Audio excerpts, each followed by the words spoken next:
Que atmosfera boa, né? Como é bom a gente estar celebrando tudo isso que o Senhor já fez, olhando para as muitas coisas que Ele ainda vai fazer, mas com esse mix de gratidão, né? Do passado, do presente e essa perspectiva, né? Do que Deus quer fazer no futuro. Sabe, eu já escutei essa piadinha, né? As muitas piadinhas com o meu nome, várias vezes, de vez em quando aparece uma nova, mas eu sei que é difícil de resistir. Mas pelo menos você fez piada do nome, né? Outro dia eu conheci um cara, encontrei com ele. Cara, você é o cara daquela banda. Eu, que banda? Aquela banda, Israel Subirá. Aquela banda de nome profético e tal, né? Aí eu, daquela banda. Mas gente, não é, né? Pode ser profético, mas não artístico. É meu nome mesmo, tá? Israel Subirá. E eu enfrentei essas piadas minha vida inteira, eu já estou acostumado. Eu acho que elas são boas piadas. Porque todos são acerca de subir, né? Você teve um cara que me viu fazendo kite lá e falou, eu não sei como você teve coragem de fazer kite com o nome desse. Eu não ia ter coragem, não. De fato, teve uma hora lá que o vento quase me levou embora. Mas eu estou aqui, deu tudo certo. Gente, eu gostaria de falar hoje sobre algo que é indispensável para que a gente possa ser as testemunhas de Jesus, sermos seus amigos, seus discípulos e cumprirmos essa grande missão que Ele nos confiou como igreja.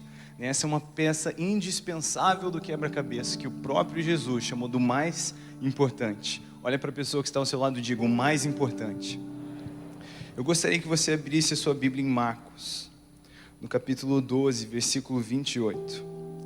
Nós temos esse momento extraordinário, onde um escriba, um homem que estudava a lei de Deus de dia, né, e de noite, era o trabalho dele, ler e reler e reescrever a palavra de Deus.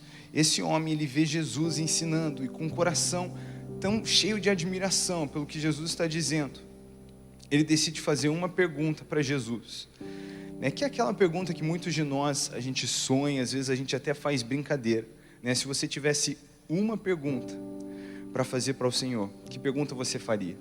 Eu amo fazer essa pergunta para crianças, né? Porque é ótimo. Você pergunta, se você pudesse fazer uma pergunta para Deus, eu ia perguntar se cachorro vai para o céu. Se tivesse uma pergunta para fazer para Deus, eu ia perguntar se Deus gosta de misto quente. É ótimo ver a leveza de coração, a despreocupação, né? Você pergunta para adolescente, já tem mais aquela pressão, né? Não sabe se pergunta com quem que ele vai casar, ou o que ele tem que escolher para o vestibular. Vai ficando mais velho, parece que vai aumentando a preocupação, uma só pergunta. Mas para esse homem, a pergunta já estava gritando no coração dele. Marcos 12, no versículo 28, um dos mestres da lei estava ali ouvindo a discussão, e ao perceber que Jesus tinha respondido bem, perguntou, de todos os mandamentos, qual é o mais importante? E quando você lê o texto, quando você está lendo a Bíblia, você tem que assistir o filme da Bíblia na sua cabeça, entendeu? Você tem que entrar ali, né? Se dar aquele momento, imaginar o que você está lendo. Então, Jesus está lá ensinando, e esse escriba de respeito, a gente sabe que ele era de respeito, porque fala que depois desse episódio, ninguém ousou mais fazer perguntas para Jesus. Quer dizer, se até o homem não tinha que conversar com Jesus, né, quem sou eu? E esse homem, ele está impressionado. A Bíblia diz que ele, impressionado, ao perceber que Jesus tinha respondido bem, perguntou, de todos os mandamentos, qual é o mais importante? E de repente, né, toda a plateia virou para o escriba, e daí toda a plateia virou para Jesus, e eles estão esperando qual vai ser a resposta, né? O que da lei de Moisés ou dos patriarcas Jesus vai dizer que é o mais importante? Será que tem como escolher um mais importante? Esse povo estava acostumado a lidar com 613 mandamentos que eles tinham que cumprir assim, à risca. Então imagina, eles estão pensando, cara, dos 613, qual que Jesus vai escolher? E Jesus respondeu, o mandamento mais importante é esse. E a gente normalmente corta para ame ao Senhor seu Deus. Mas olha só o que Jesus disse. Ouça, ó Israel, o Senhor nosso Deus é o único Senhor. Ame ao Senhor seu Deus de todo o seu coração, de toda a sua alma, de toda a sua mente e de todas as suas forças. O segundo é igualmente importante. Ame ao seu próximo como a si mesmo. Nenhum outro mandamento é maior do que esses. Então existe esse mandamento conjunto de amar ao Senhor de todo o coração, alma e força, de amar o próximo como a mim mesmo, que Jesus chamou do mais importante. Olha para a pessoa do seu lado e diz, o mais importante. Se existe um bom lugar para se começar, quando a gente pergunta qual é o bom jeito de agradar a Deus, talvez a dica esteja no fato de que o próprio Senhor chamou isso do mais importante. Porque todo mandamento se encaixa nessas duas coisas. Toda vontade de Deus se encaixa nessas duas coisas, essa aqui é a base. Por isso que ele chamou isso do mais importante. Eu acho interessante que esse episódio continua com o mestre da lei, esse escriba muito impressionado. Ele diz no versículo 32, muito bem, mestre, o Senhor falou a verdade ao dizer que há um só Deus e nenhum outro. E sei que é importante amá-lo de todo o meu coração, de todo o meu entendimento, de todas as minhas forças, e amar o meu próximo como a mim mesmo. É mais importante que oferecer todos os holocaustos e sacrifícios exigidos pela lei. Ao perceber o quanto o homem compreendia, Jesus disse, você não está longe do reino de Deus. E depois disso, ninguém se atreveu a lhe fazer mais perguntas. Eu não sei porquê, qual foi o livrinho, o desenho que a gente assistiu que faz imaginar que todo escriba era meio vilão, igual os fariseus, né? Mas não é isso que acontece nesse episódio. Qual que era o trabalho de um escriba? Eles liam a lei, os livros, os pergaminhos da lei. Eles liam e reliam e eles reescreviam esses livros letra por letra. E se ele errasse uma letra, não tinha como deletar, não tinha corretivo, não tinha como consertar, ele tinha que jogar fora. E começava tudo de novo. Então pensa em alguém que conhecia a lei de Deus, eram os escribas. E a Bíblia diz que o próprio Jesus ficou impressionado com esse homem, porque o coração dele tinha entendido a essência, porque ele vibrou com a resposta de Jesus e falou, é isso aí. Obedecer vale muito mais do que sacrificar. Amar o Senhor de todo o coração é a ideia de Deus. Porque o que Deus sempre sonhou em ter conosco, seu povo, sua igreja, não foi uma religião, foi um relacionamento. Foi um relacionamento. E é interessante que nesse momento, para todo o povo que estava ali em volta, essa resposta tão profunda de Jesus soou para eles, na verdade, mais ou menos assim. 3 palavrinhas só. Por quê? Se nós olharmos aqui para o texto que Jesus está mencionando, que ele fez esse gancho, ouça, ó Israel, nós sabemos que ele está falando de Deuteronômio 6, do versículo 4 em diante, onde a palavra de Deus diz, ouça, ó Israel, o Senhor, nosso Deus, é o único. Ame o Senhor seu Deus de todo o seu coração, de toda a sua alma e de toda a sua força. Guarde sempre no coração as palavras que hoje eu lhe dou. Repita-as com frequência aos seus filhos. Converse a respeito delas quando estiver em casa e quando estiver caminhando, quando se deitar e quando se levantar. Amarre-as às mãos e prenda-as à testa como lembrança. Escreva nos batentes das portas de sua casa e em seus portões. Olha só. Em Deuteronômio não existia somente um mandamento, amar o Senhor seu Deus, o único Deus com todo o coração, toda a alma, toda a força, mas havia juntamente com esse mandamento, o mandamento de constantemente conversar sobre isso, de constantemente conversar com seus filhos, de constantemente lembrar sua família, seus amigos. E justamente por causa desse mandamento de falar disso o tempo inteiro, é que existia na tradição judaica uma oração, que eles faziam toda manhã e toda tarde, eles oravam essa passagem. Essa oração ganhou o apelido de Shema, porque o primeiro verso aqui, o primeiro verbo, do versículo 4, ouça, em hebraico é Shema. Então eles oravam essa Shema toda manhã e toda tarde, como o Senhor mandou, falar aquilo o tempo inteiro, pensar naquilo o tempo inteiro. Então, provavelmente, dependendo do horário que Jesus estava ensinando aquilo, tinham pessoas que já tinham orado aquilo 2 vezes naquele dia, mas às vezes sem entender. Mas parece que esse escriba tinha entendido algo que fez o coração dele vibrar com essa resposta. E é interessante que de tudo que Jesus podia escolher, ele escolheu isso: amar ao Senhor de todo o coração, alma e força. Agora é importante, se Jesus chamou isso do mandamento mais importante, a primeira vez que esse mandamento apareceu, ele apareceu juntamente com o mandamento de falar sobre isso o tempo inteiro. Eu acho que eu não posso exaurir aqui a importância de que a gente fale sobre isso, sobre amar ao Senhor de todo o coração, alma e força. Tempos atrás, na faculdade de teologia, eu estava estudando uma matéria chamada hermenêutica, que é sobre a interpretação das escrituras. Eu tinha um exercício livre, eu podia escolher a passagem. Eu pensei, que passagem melhor do que essa que Jesus chamou da mais importante. Então eu fui lá para ficar lendo e relendo e buscando contexto. Foi onde eu aprendi sobre muito do contexto dessa passagem. Mas uma coisa me chamou a atenção, porque existem 3 critérios, 3 coisas com as quais o Senhor falou que a gente devia amar Ele. Aqui nessa passagem de Deuteronômio, fala que a gente tem que amar o Senhor de todo o coração, toda a alma e toda a força. Aí eu comecei, não que eu manje, né, de hebraico, mas eu tinha uns aplicativos me ajudando. Eu comecei a olhar um pouquinho, tentar cavar um pouquinho mais a fundo. E eu vi lá, que legal, o coração, Levev, fala do homem interior, nossa verdadeira identidade. Eu vi lá a alma, Nefesh, que é o lugar das emoções, lugar dos intuitos, lugar das vontades.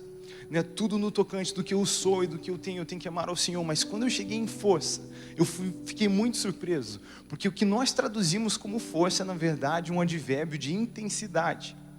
Ou seja, um advérbio de intensidade serve para intensificar as coisas. A palavra que a gente traduziu como força é meode. E meode é tipo como se fosse um muito. Por exemplo, em Gênesis 1:31, quando Deus cria a humanidade, Ele olha para o que Ele fez e Ele diz que ficou meode bom. Quando Caim se zanga com Abel, a Bíblia diz que ele ficou meode zangado. Quando Jacó prospera na terra de seu sogro, a Bíblia diz que ele ficou meode rico. E glória a Deus por essa unção. Só falar que o cara é muito rico não é o suficiente. Falar que ele é muito, muito rico. Eu vi uma mãozinha levantada ali. Imagina, muito, muito rico. Mas enfim, toda vez que meode aparece é para intensificar algo. Só que nessa passagem aqui, está usado sozinho. Está lá em branco. Ame o Senhor seu Deus com todo o seu meode.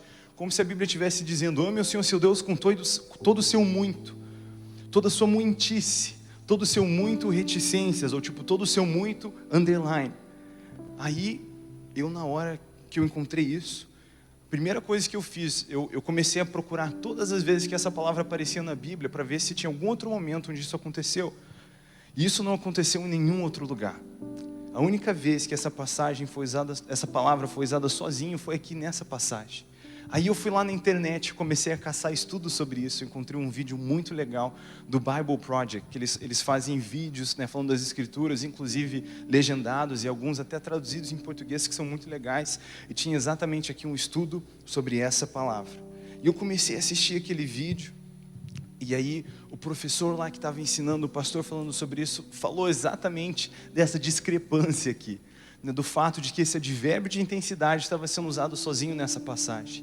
Ele disse que na linguagem aqui original foi realmente isso que foi tentado ser feito de propósito, como se fosse, ame o Senhor com seu muito reticências, ou seu muito tipo underline, preencha aqui, né, onde vai essa intensidade, com a ideia de que em tudo que eu faço, eu tenho que aplicar esse amor ao Senhor, eu tenho que aplicar essa intensidade. E essa não é uma ideia estranha, um tema esquisito nas Escrituras. Nós vemos em Colossenses 3:23, a Bíblia, né, nos diz para fazer tudo o que nós fazemos para a glória de Deus, como para o Senhor e não para os homens. E existe aqui nesse mandamento essa chamada a fazer tudo com amor ao Senhor, tudo com intensidade.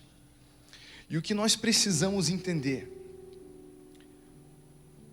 é que nós somos chamados para amar ao Senhor em tempo integral. Não existe crente de meio período, não existe seguidor de Jesus de meio período, porque nós não somos chamados a uma religião que nos traz para um prédio de vez em quando, mas nós somos chamados a ter um relacionamento constante com o Senhor. Quando eu me casei com a minha esposa, nós assumimos um compromisso integral. Não existe um momento da minha vida onde eu não sou o marido dela e ela não é minha esposa, não importa onde nós estamos. Não existe um momento onde é ok para nós não termos esse relacionamento integral, porque a nossa vida, o nosso relacionamento é assim, nós temos um relacionamento que dura o tempo inteiro. E nós vemos claramente nas Escrituras o como não é suficiente para o Senhor ser honrado com os lábios quando o coração está distante. Jesus criticou os fariseus dizendo, foi acerca de vós que profetizou Isaías, dizendo, esse povo me honra com os lábios, mas o seu coração está longe de mim. Agora existe um outro nível de adoração que não é suficiente para Deus, que é o fato de que eu posso vir aqui e derramar o meu coração na presença de Deus de verdade, mas se quando eu saio daqui o meu coração não queima em amor pelo Senhor na mesma intensidade, isso não é suficiente para Deus, porque Ele não quer de mim um coração pela metade.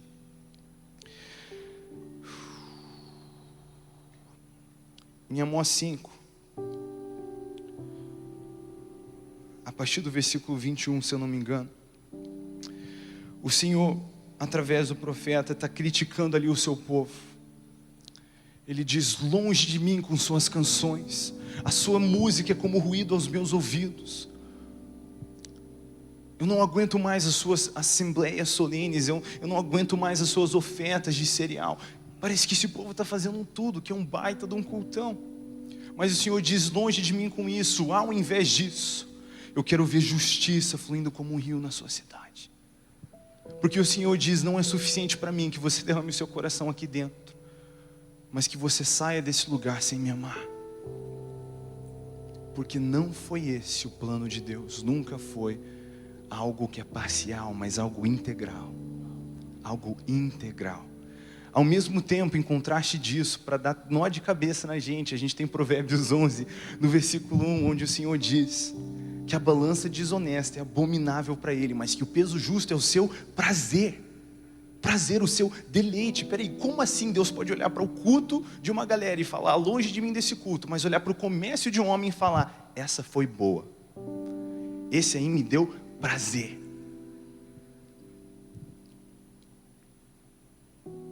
Amados, muitas vezes nós colocamos Deus nessa caixinha de religião sem perceber, e nós achamos que nós somos amados ou aceitos pelo Senhor conforme temos práticas religiosas. E eu não tento me desfazer da importância disso. Obviamente, congregar, estar cultuando ao Senhor é parte do plano de Deus. O que eu estou dizendo é que não é só isso que Ele quer de você. Ele quer você queimando intensidade por Ele aqui dentro, sim. Mas quando você sair desse prédio, Ele quer que você esteja queimando e ardendo por Ele na mesma intensidade. E o que acontece? Nós amamos a Deus porque Ele primeiro nos amou. A nossa revelação do amor de Deus está diretamente conectada com a nossa capacidade de amá-lo. Então, quando nós temos uma revelação errônea de um amor de Deus que é parcial, nós só sabemos amar a Deus parcialmente. Então, se eu penso que Deus está apenas interessado na minha vida, no quão bem eu sei ler a Bíblia, ou orar, ou vir para a igreja, eu vou começar a só amar Ele através dessas coisas. E consequentemente eu vou estar amando a Deus de forma parcial. Eu estou dizendo que você não deve ler a Bíblia de forma alguma. Você precisa fazer isso. É onde você vai conhecer a voz de Deus já escrita, a vontade dEle expressa, o seu coração. Não estou dizendo que você não precisa orar. Obviamente você deve fazer isso, é um mandamento, nós somos chamados para fazer isso como igreja. O que eu estou dizendo é que o seu amor e a sua devoção pelo Senhor não terminam nesses lugares. Eu estou dizendo que o seu amor pelo Senhor não pode terminar num culto, não pode terminar num devocional, mas quando você sai desses ambientes, você tem que ainda estar queimando em amor pelo Senhor, para fazer tudo o que você faz com amor por Ele. E esse é o maior mandamento. Amar o Senhor de todo o coração, alma e força. Quer dizer, eu devo sim derramar o meu coração em louvor aqui dentro, mas quando eu estou em casa com minha família, o meu coração ainda tem que estar quebrantado da mesma maneira. Para que a maneira como eu trate a minha família seja para o Senhor como a adoração que eu dou para Ele aqui quando eu estou cantando. Para que quando eu me relaciono com os trabalhadores que trabalham junto comigo, a minha atitude seja tão aceitável e um aroma tão suave como quando eu estou ofertando a Ele aqui dentro. Para que quando eu esteja jogando bola com os meus amigos, eita, essa aí pega alguns, hein? O meu coração esteja queimando em amor pelo Senhor na mesma intensidade que Ele estaria no meu devocional naquele dia. E quando eu começo a entender que eu tenho esse amor integral do Senhor, que Ele está tão interessado na minha vida quando eu estou assistindo filme com a minha família, do que quando eu estou orando, minha cabeça começa a ficar bagunçada. Essa foi uma revelação que me chocou. E de novo, eu não estou me desfazendo da importância de nenhuma das disciplinas espirituais. Tudo isso é importante sim, e você deve cultivar o seu relacionamento com o Senhor através dessas coisas. Mas a verdade bíblica é que não é um relacionamento parcial. Eu não amo o Senhor só quando eu estou orando. Eu devo estar orando sim, porque é exatamente isso que me capacita. Esse lugar do secreto de leitura bíblica e oração é o que me capacita a amar ao Senhor verdadeiramente, com intensidade, em todos os momentos. Mas esse é o mandamento bíblico, e essa é a ideia do Pai. Por muito tempo, na minha imaturidade, quando eu ainda novinho, queria amar ao Senhor, eu tentava chamar a atenção dEle com essas disciplinas espirituais, porque eu sentia que era só isso que agradava a Ele. Mas através de exercer essas disciplinas, Ele encontrando a vontade de Deus expressa na sua palavra, eu comecei a ficar bagunçado. Porque eu comecei a ver que esse amor que eu que eu estava conquistando, tentando conquistar de Deus, eu não podia conquistar, e mais absurdo que isso, eu já tinha esse amor. A atenção que eu estava tentando ganhar de Deus, eu já tinha. E eu comecei a deixar de praticar disciplinas espirituais que antes eu fazia para tentar ganhar crédito com Deus, e porque era o meu dever de casa do cristão, porque eu estava perdidamente apaixonado por um Deus que estava perdidamente apaixonado por mim. E onde eu tinha tarefa, de repente eu comecei a experimentar amor. E algo começou a acontecer na minha vida, onde eu não estava mais somente experimentando a presença de Deus no meu secreto. Durante o meu ensino médio, mesmo no tempo ali, um dos tempos super corridos da minha vida, né, eu comecei a trabalhar cedo, eu era o primeiro a sair de casa, o último a voltar, mas eu sempre acordava mais cedo, para que eu pudesse gastar tempo com Deus pela manhã. E eu comecei a sair daquele ambiente entendendo que eu estava indo para a escola, ainda para amar a Deus com a mesma intensidade. Eu comecei a experimentar a presença de Deus na minha escola. Eu comecei a experimentar a presença de Deus no ônibus indo para o trabalho. Tinha as vezes que eu estava chorando lá. Eu lembro esse dia veio uma senhorinha, ela perguntou: filho, está tudo bem? Eu falei: melhor que você imagina. Porque Deus estava falando comigo ali. Até hoje, algumas das mensagens mais importantes que eu prego não foram trazidas para mim no momento de oração, de devocional, de jejum, mesmo que eu estive fazendo essas coisas. Mas, ironicamente, vieram a mim quando eu estava lavando a louça. Que pensa uma coisa que me quebranta. Porque Deus quer ter um relacionamento integral com você. E Ele espera um relacionamento integral de você. Porque preste atenção. Quando o Senhor nos comissionou com sua grande comissão, que é para isso que nós vivemos entre uma vinda do Senhor e a próxima, para fazer a sua vontade e anunciar dessas boas novas a toda criatura, para que a casa do Pai esteja cheia. Mas quando Ele nos chamou para fazer isso, Ele não nos chamou a dar o seu testemunho. Se você ler lá em Atos 1, a Bíblia diz: serei minhas testemunhas. Quer dizer, eu não dou o testemunho a Cristo somente, eu sou a sua testemunha. Quer dizer, o testemunho de Cristo não está só no que eu digo, está no que eu faço, em tudo que eu faço. Esse testemunho de Cristo está em quem eu sou. E é por isso que eu sou chamado a amar o Senhor de todo o coração, alma e força. Porque tudo que eu faço tem que expressar amor pelo Pai, amor a Deus, para que em tudo eu possa testemunhar a Deus. Porque o amor tem que ser o combustível. Uma vida de serviço pode parecer assustadora às vezes, mas se você entende o que é o combustível desse serviço, isso acontece de uma maneira muito leve, porque o combustível do nosso serviço a Cristo é o amor. A minha esposa gosta de uns filmes que eu nunca assistiria sozinho, mas jamais. E não é que os filmes são ruins, alguns são até clássicos, mas é que parece que nos momentos mais importantes do enredo, todo mundo começa a cantar e dançar. E não é uma coisa que eu entendo, sabe? Com a minha cabeça simples de rapaz, que explosão, alienígena, Mas, quando eu assisto esses filmes com ela, às vezes eu me divirto mais do que ela. Porque mesmo aquele ato de serviço, que podia parecer algo que eu nunca iria fazer, eu queria fazer, se torna leve, porque o combustível daquilo é o amor. Eu estou fazendo isso pela minha esposa, que eu amo, e eu quero que ela se divirta. Consequentemente, algo que podia parecer difícil ou impossível se torna leve, porque o combustível é o amor. O combustível é o amor.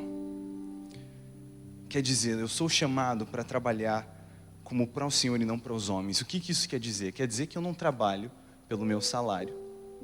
Eu não trabalho para o meu chefe, que às vezes pode ser rabugento. Eu trabalho para o Senhor. Para que a vontade de Deus seja feita. E a vontade de Deus é que eu testemunhe Cristo no meu ambiente de trabalho. E às vezes nós temos essa ideia que você ser cheio de Deus, cheio do Espírito Santo, é você chegar no seu ambiente de trabalho e chutar a porta, né? Pá! E subir na cadeira e mandar rajadada de mistério em todo mundo. Deus me disse. Cara, se Deus te conduzir assim, amém. Mas chegar no seu ambiente de trabalho cheio de Deus pode ser uma coisa tão simples como abrir a porta, dar um bom dia na recepção e de repente ficar com uma leve impressão no seu coração, que diz, volta lá na recepção e pergunta como que o recepcionista está. Você diz, e aí, como é que você está? Não, estou bem. Pergunta de verdade como é que ele está. Não, como é que você está? Mesmo. Aí de repente ele olha assustado, parece que era tudo que ele queria ouvir. Não, cara, semana passada foi difícil, isso aconteceu, e daí você está lá, né, quase atrasando, ouvindo a recepcionista abrir o coração do que aconteceu com ele semana passada. Você diz, cara, que punk, tapinha no ombro. Eu vou orar por você. E de repente, aquela sementinha do reino avançou um pouquinho naquele coração.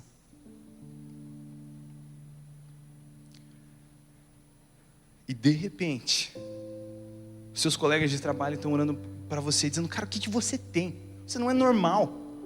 A gente te trata mal e você devolve sorriso. Você devolve amor. Você abraça hora extras com um sorriso no rosto. Eu não te entendo, isso não faz sentido. O que você tem? Ele está perplexo. Mas a verdade é que ele quer o que você tem. E você diz, é Jesus. É Jesus. Um dia o Senhor chamou minha atenção, quando eu ainda estava no ensino médio. Eu sou daqueles que eu entrei no ensino médio querendo sair do ensino médio. Já estava pensando na frente. Eu lembro que um dia eu estava orando. Eu falei, Senhor, eu não vejo a hora de ir embora daqui, para que eu possa ser mais próximo de Ti. Aí o Espírito Santo, né, me interrompeu com aquela voadora, né? Tipo, quem disse que tu precisa sair daqui para ser mais próximo de mim? Naquele dia o Espírito Santo me advertiu. Ele falou, Israel, você tem falado muito acerca dos meus sonhos para você, na sentença do futuro. O Espírito Santo me falou, você entende que eu tenho sonhos para você agora? E aquilo me pegou de um jeito que eu não estava esperando naquela manhã de aula. O Espírito Santo me falou, olha em sua volta. Eu comecei a olhar, ver meus colegas de classe, era uma turma grande, tipo, tinham quase uns 80 alunos.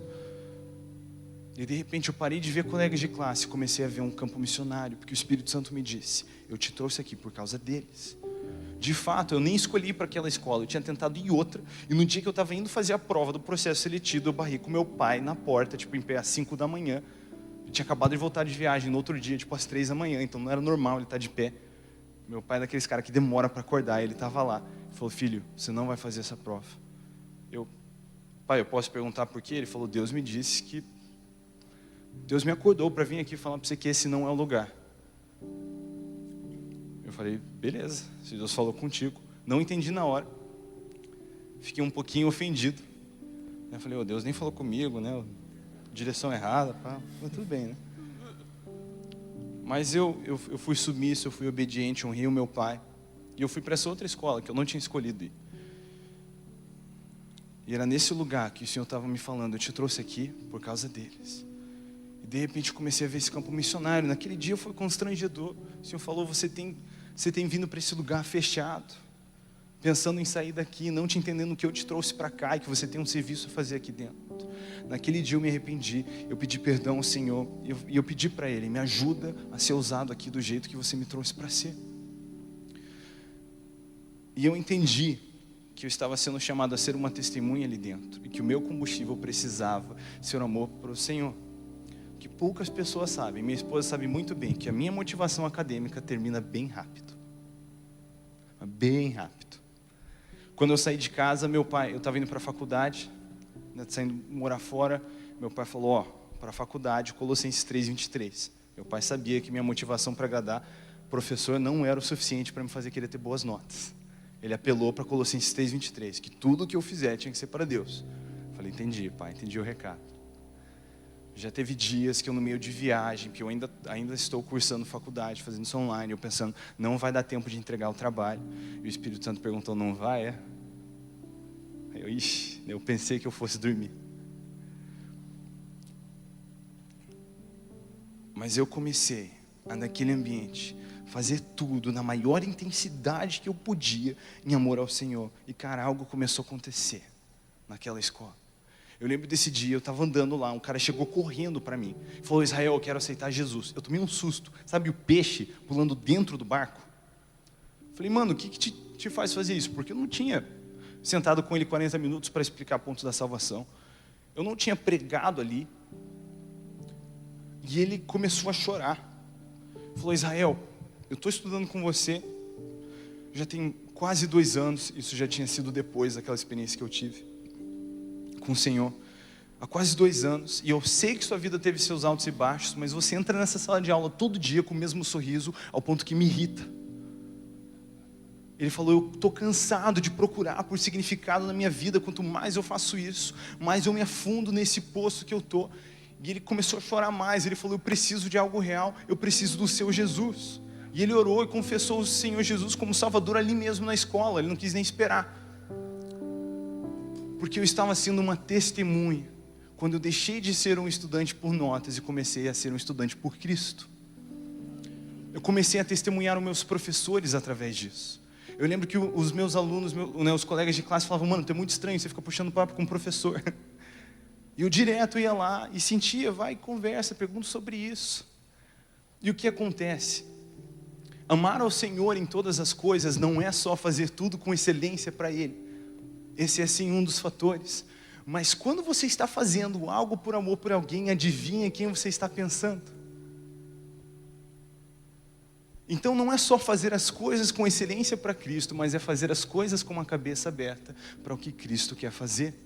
Quer dizer, se você é um engenheiro, você tem que ser um engenheiro de extrema excelência, ao ponto que você vai ser, referência, de que você vai ser uma influência. E outros engenheiros vão perceber que você é um engenheiro diferente, porque você é um engenheiro de Cristo. E você faz as coisas para Cristo. Mas não é só fazer tudo com excelência, para que Cristo seja testemunhado com excelência. Porque uma coisa, além de ser engenheiro, muito além de ser engenheiro, Deus chamou para fazer discípulos. Anunciar as boas novas a toda criatura. Então não é só fazer aquilo com excelência, mas enquanto você faz aquilo, estar aberto para olhar para seus colegas de trabalho e perguntar: você já ouviu das boas novas?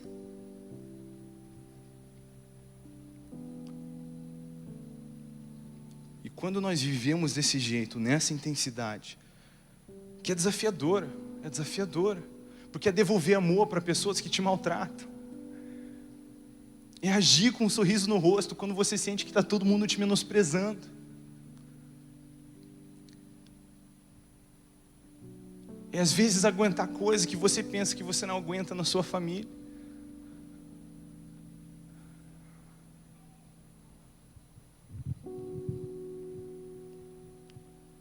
Eu estava conversando com minha esposa hoje na praia, e a gente estava falando desse contraste de sociedades, de lugares onde o evangelho é perseguido, e por simplesmente dizer que você ama Jesus, você colocou o seu pescoço na linha entre a vida e a morte. E pensando na dificuldade que nós temos, às vezes pessoas que nós conhecemos parece que deixam de seguir Jesus por tão pouco. A gente estava falando sobre isso, e ela falou algo que me marcou profundamente nas conversas que a gente teve hoje. Você sabe como é pregador, tem uma conversa, já faz 3 mensagens, né? Mas ela disse: cara, seguir a Jesus é esse chamado de tomar uma cruz e negar a si mesmo. Enquanto tem gente morrendo pelo evangelho, tem gente desistindo de seguir a Cristo porque não consegue lidar com o irmão na igreja. Tem gente desistindo de caminhar mais intimamente com o Senhor porque não consegue tolerar os outros, tolerar o irmão, amar o irmão, andar mais uma milha, deixar um casaco para trás. Cara, aquilo reverberou de um jeito no meu coração conforme ela disse isso. E esse é o nosso chamado. O Senhor Jesus chamou isso do mais importante. Esse é o mandamento mais importante. Repete comigo: mais importante. Amar o Senhor de todo o coração, alma e força. Então, se não estou amando ao Senhor com todo o coração, alma e força, eu não só estou em desobediência do mandamento mais importante, mas eu estou caminhando para viver a caminhada cristã do jeito mais inefetivo possível.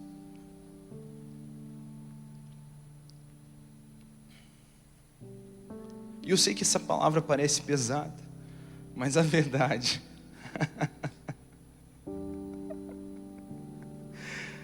oh Jesus, a verdade é que não é difícil amar Jesus, amado. Porque tudo que é necessário é dar uma olhadinha para Ele. Tudo que é necessário é olhar para Ele. E você vê alguém que é muito mais do que a vida. Amado, que outro povo nessa terra desiste da vida, sorrindo e cantando, senão os cristãos, que encontraram algo que é muito maior do que essa vida. A minha vida está escondida em Cristo, quer dizer, hoje eu vivo correndo para os braços de Jesus, e se eu morrer eu corro para os braços de Jesus. A minha vida está escondida nele, eu não podia estar melhor na fita. Cristo venceu a morte e o inferno por mim, me deu um lugar para sempre na sua mesa. E com isso em perspectiva, como é que eu não vou perder a cabeça? Como é que eu não vou ser extremamente apaixonado pelo meu Jesus, meu campeão, que tomou o meu lugar de perdição e me deu um lugar de redenção, me incluindo na sua família de luz para sempre. Mas a gente se distrai, a gente não pode se distrair. Amados, a ideia de Deus nunca foi que você tivesse uma religião, mas que você tivesse um relacionamento com Ele. E isso Ele fez claro desde o começo. A palavra de Deus diz que Ele chamou todas as coisas à existência, mas a humanidade Ele fez com as próprias mãos. Em todo o Gênesis, tudo que Deus faz, existe um verbo para a criação que é bará, mas quando Ele faz a humanidade, existe um outro verbo que é assar. Em Gênesis 2:7, esse é o verbo que é usado, assar, significa manufatura. Qual que é a ideia? Que Deus cria o universo, de fora do universo, mas quando Ele vai criar a humanidade, é como se Ele viesse, colocasse o joelho no pó, as mãos no barro, e desde o primeiro momento se feito presente. E Ele libera esse fôlego sobre o homem. E a primeira coisa que o homem vê é Deus. Aí Deus não respeita nem a lua de mel de Adão e Eva. Ele está com eles em todo o cair do sol. Você já pensou o que era esse jardim? A palavra diz que Adão e Eva ouviam os passos de Deus chegando. Isso aqui é uma expressão, uma manifestação dele ali, uma teofania. Imagina bater papo todo fim de tarde assim com Deus. E esse projeto original de intimidade é o que Deus sonhou para mim e para a sua vida. E porque nós pecamos e não podíamos ser eternizados numa condição de pecado, onde nós não poderíamos ser um com Deus, é o motivo pelo qual a primeira coisa que Ele faz é remover o acesso à árvore da vida e colocar em moção um plano de redenção para que eu e você pudéssemos voltar àquele lugar que nós perdemos pela nossa transgressão de aliança. Oséias 6:7 fala que Adão se portou de maneira leviosa contra o Senhor e transgrediu a sua aliança com Ele. Mas onde o primeiro Adão caiu,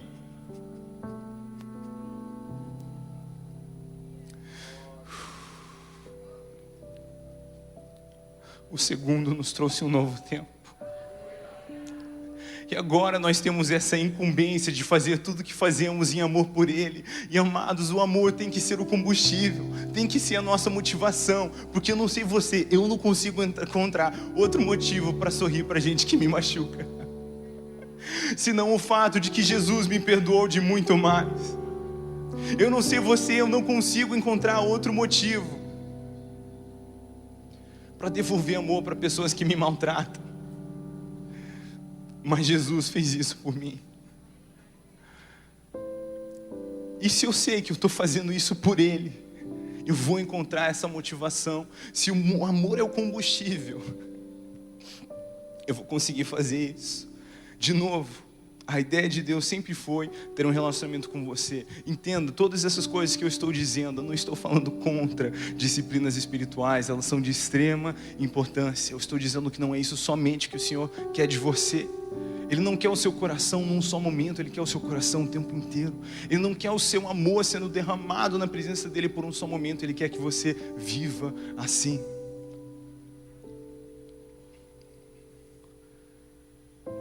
Amado, nós podemos nos aproximar do trono de Deus, do trono da graça, com ousadia.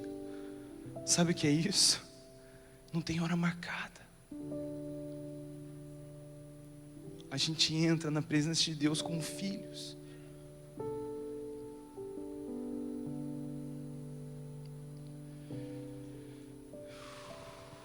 Oh, Jesus.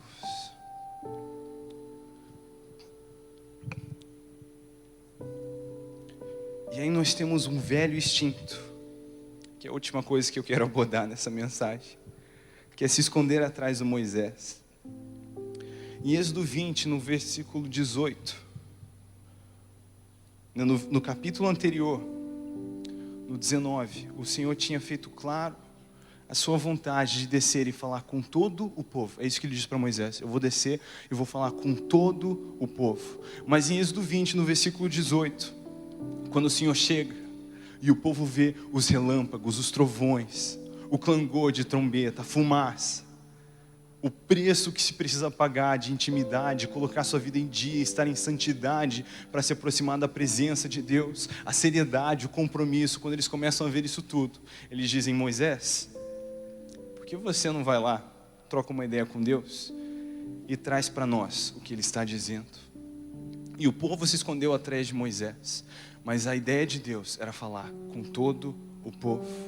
E muitas vezes nós temos esse mesmo costume, onde nós nos escondemos atrás de nossos líderes, de nossos pastores, de pregadores, e nós não buscamos a presença de Deus pessoalmente, como Ele sonhou, para que a gente possa receber de alguém que pagou o preço para fazer isso.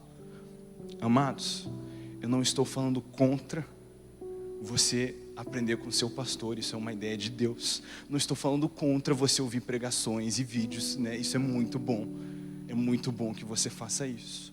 O que eu estou dizendo é que não existe nada que substitua o relacionamento um a um que Deus quer ter com você.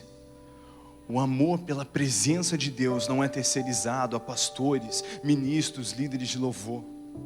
O amor de Deus, o amor por Deus é para os filhos de Deus. O amor por Cristo é para a noiva de Cristo. Eu cresci escutando a pergunta: Israel, tu não sente muita pressão por ser filho do Luciano Subirá? Eu sempre respondi: olha, não sobra muito espaço para a pressão de ser filho do Luciano, porque eu lido todo dia com a pressão de ser filho de Deus. A pressão é muito maior, porque Deus é o meu Pai. E eu aprendi que não faço as coisas que faço porque sou filho do Luciano, mas é para agradar o meu Pai nos céus que eu faço o que eu faço. E muitas vezes nós temos essa ideia, está tão instalado nessa cultura tão sutil, não é verdade? Ah, filho do pastor fez isso. Porque o filho do pastor tem que ser exemplo. Eu não estou dizendo que não tem, mas eu acho que todos os filhos tinham que ser exemplos, certo? Se seguimos a Cristo. E a gente terceiriza o amor pelo Senhor. E a gente faz, quando a gente faz isso, a gente fere o que Jesus chamou do mais importante. Amado, de novo, eu não estou falando contra você ouvir dos seus pastores, isso é necessário. Mas eu estou dizendo que nada substitui o relacionamento íntimo que Deus quer ter com você. Nada substitui a maneira como Ele quer se expressar a você, de manhã, de tarde, de noite. Nada substitui a conexão que Ele quer ter com você, o relacionamento de intimidade com você. Nós ouvimos ontem na mensagem do Talmidim, que foi tão edificante, que Jesus, olhando os seus discípulos, falou: vocês vão fazer as mesmas coisas que eu fiz e coisas maiores. Porque o que Jesus fez, Ele fez em intimidade com o Pai, em profundidade com o Espírito Santo. Amados, o Espírito Santo que seca esse prédio, hoje à noite, é o Espírito Santo que conduziu Jesus nas ruas de Nazaré, de Jerusalém.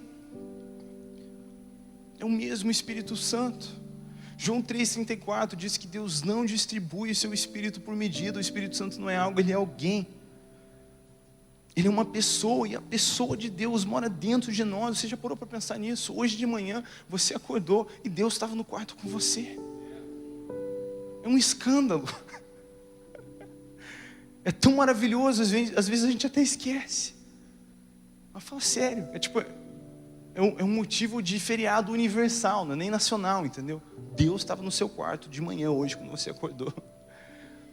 E a gente se acostuma tanto com isso, que às vezes a gente esquece. Amado, as mesmas coisas que Jesus fez e coisas maiores, os seus discípulos, os seus amigos farão.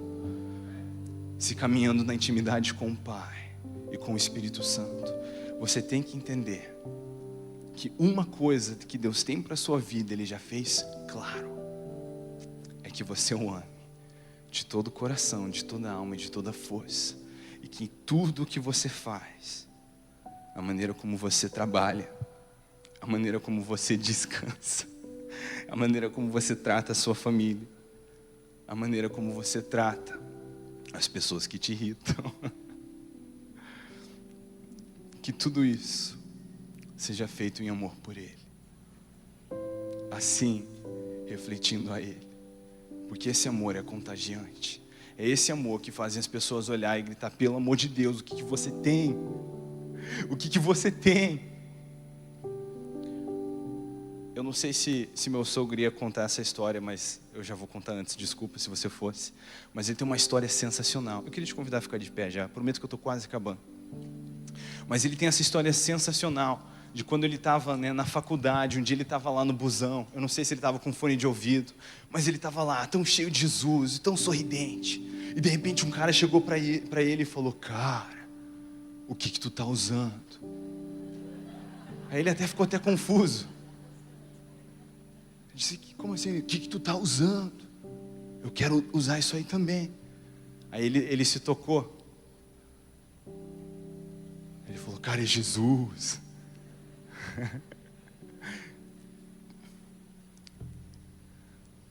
É Jesus. Nós somos chamados a pregar a tempo e fora de tempo. O que isso significa? Existe um tempo de se subir num púlpito e pregar, mas nós pregamos a fora de tempo. Eu amo essa frase que já foi atribuída a umas 3 pessoas diferentes. Eu normalmente vou para Francisco de Assis, que diz: pregue o evangelho e, se necessário, use palavras. Porque se você faz tudo que você faz por amor por Jesus, algo vai ser diferente em você. E as pessoas vão perguntar: cara, o que você tem?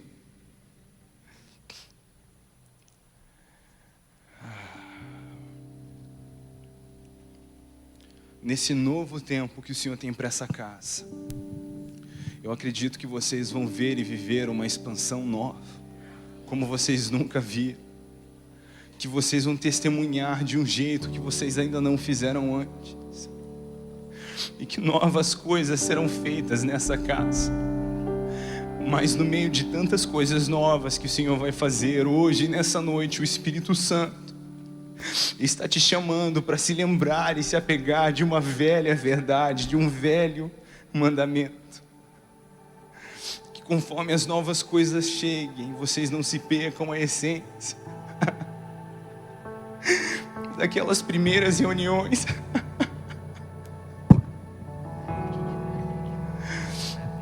Daquele amor pelo Pai.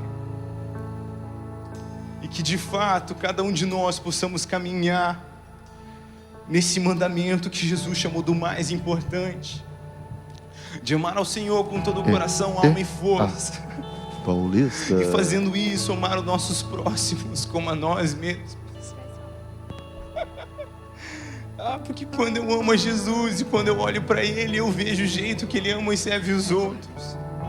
Eu começo a ser constrangido e confrontado no meu próprio pensamento egoísta que não quer fazer o mesmo. E só amando ao Senhor é que eu consigo amar o meu próximo.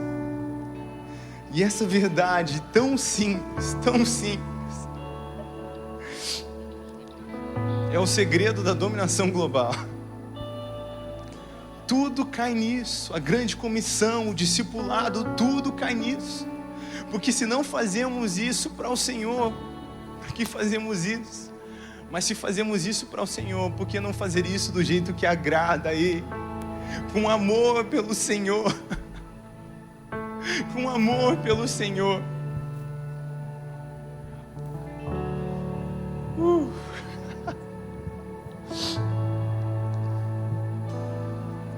Você recebe essa palavra? Hoje à noite eu sinto o Espírito Santo te fazendo um convite, te refrescando a memória, te lembrando que é para isso que você vive, que não somente aqui dentro, esse aqui é um lugar de refúgio, é uma casa de paz para muitos de vocês, e aqui você vem muitas vezes abrigado de todas as suas frustrações, do trabalho, da sua família e das crises que você está passando, e o Senhor te sacode aqui dentro, Mas hoje à noite Ele quer te lembrar que Ele te sacode aqui dentro, para que quando você vá lá fora, você sacuda o mundo. Que quando você derrama o seu coração aqui dentro, Ele ama isso, mas quando você atravessa aquela porta, você precisa estar derramando o seu coração do mesmo jeito que você fez aqui dentro, porque o seu compromisso com Cristo não é um parcial de reunião em reunião, mas é algo integral. Você é a noiva de Cristo, nós somos filhos do Pai. Em todo o tempo nós vamos viver desse jeito. Eu sinto que hoje o Senhor está derramando sobre nós algo refrescante, algo renovante, renovador. Que o Senhor hoje está derramando sobre nós combustível. Então hoje, se você quer de fato resgatar esse mandamento e você diz: eu quero viver desse jeito, eu sinto que eu tenho falhado em algumas áreas, mas eu quero de fato fazer tudo em amor por Jesus, eu quero cumprir esse mandamento de amar o Senhor de todo o coração, alma e força. Eu quero te convidar agora a buscar a presença de Deus, a falar com Ele, a dizer: Senhor, me ajuda a viver desse jeito, me refresca o coração, me refresca a memória de quem você é, o que você tem feito.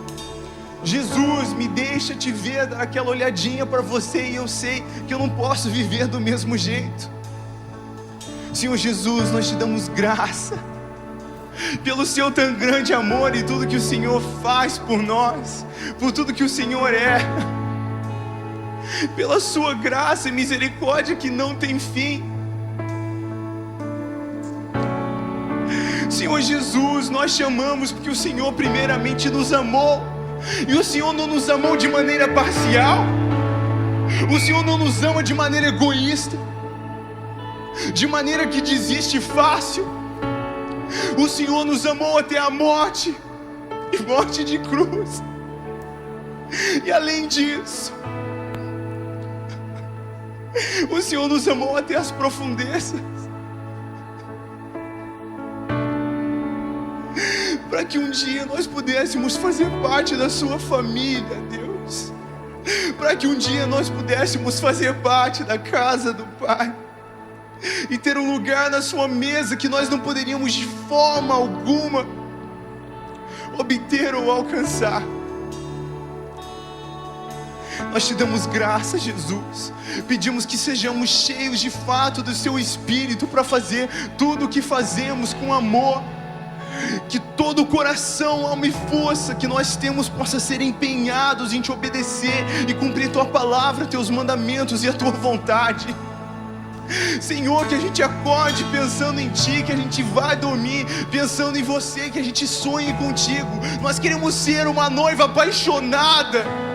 Nós queremos ser uma noiva apaixonada, aguardando pelo noivo com os olhos fixos nos montes, pensando: quando vem o meu amado, Maranata. O meu coração desfalece de saudade do meu amado, do meu noivo. Então por isso eu abraço cada dia como uma oportunidade de te amar, para que Cristo seja tudo em todos nós. Tudo nós consideramos como perda, Pai, diante de Ti, nosso amado. Em nome de Jesus, nos ajuda a te amar, Jesus, como você merece ser amado, para que através de nossas vidas o Cordeiro que foi imolado receba a sua recompensa. Que não haja barreira, obstáculo no amor que temos por Ti.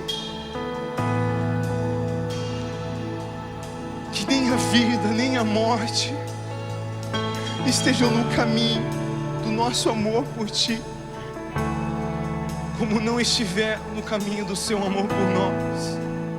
Em nome de Jesus.